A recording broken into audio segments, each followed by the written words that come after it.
নমস্কার। প্রিয় বরানগরবাসীর কাছে আমার আবেদন, আমি ১৩ বছর আপনাদের সঙ্গে ছিলাম এবং সে সুযোগ আপনারাই দিয়েছিলেন। একটা ঘটনার প্রেক্ষিতে আমাকে বরানগর থেকে ইস্তফা দিতে হয় এবং যে দলের স্বাভাবিক কারণে আমি ঠিকই করেছিলাম যে তৃণমূল কংগ্রেস করব না, সেটা আমি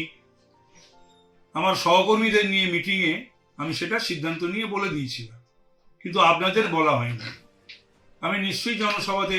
যাব এবং বলবো। ১৩ বছর যদি আপনারা আমাকে যা বুঝেছেন, আপনারা যা দেখেছেন, আমি যদি বরানগরের মানুষের সঙ্গে থেকে থাকি, তারা যদি আমায় পেয়ে থেকে থাকেন, কোনো রকম ভাবে কোনো অন্যায়ের সাথে যদি না থেকে থাকি, কোনো রকম ভাবে পুরসভার কোনো কাজে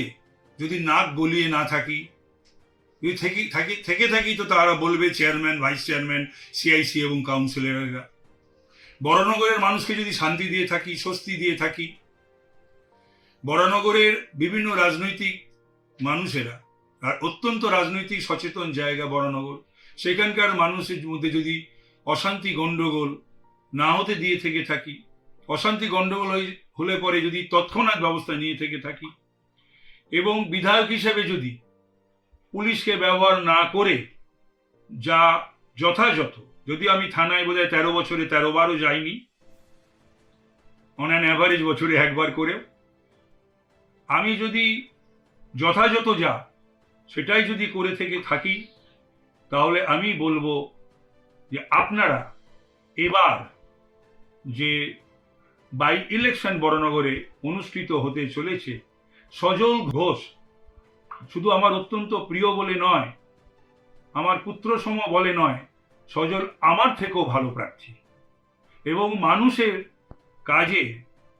নিয়মিত আমার থেকেও ভালোভাবে এবং বেশিভাবে আপনারা পাবেন। মানুষের উপকারে, মানুষের কাজে যখন প্রয়োজন পড়বে দিন রাত এক করে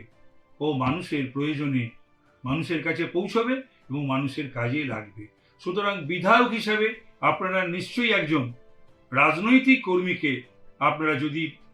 বেছে নেন, তাহলে সেটা সজল ঘোষকেই বেছে নেওয়া ঠিক হবে। সজল ভালো কর্মী, ভালো প্রার্থী, ভালো বিধায়ক হবে এবং আগামী দিনে আমি নিশ্চিত যে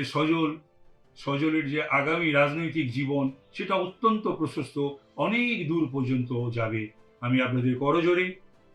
আগামী ১ জুন সজলকে আশীর্বাদ করার জন্য, শুভেচ্ছা জানানোর জন্য, সমর্থন করার জন্য আপনারা বিজেপির প্রতীক, আপনাদের প্রতীক পদ্ম ফুলে ছাপ দিয়ে সজলকে নির্বাচিত করুন এবং দেখুন ২ বছর পরখ করুন, ২ বছর সজল কি ধরনের জনপ্রতিনিধি হন বা বিধায়ক হন।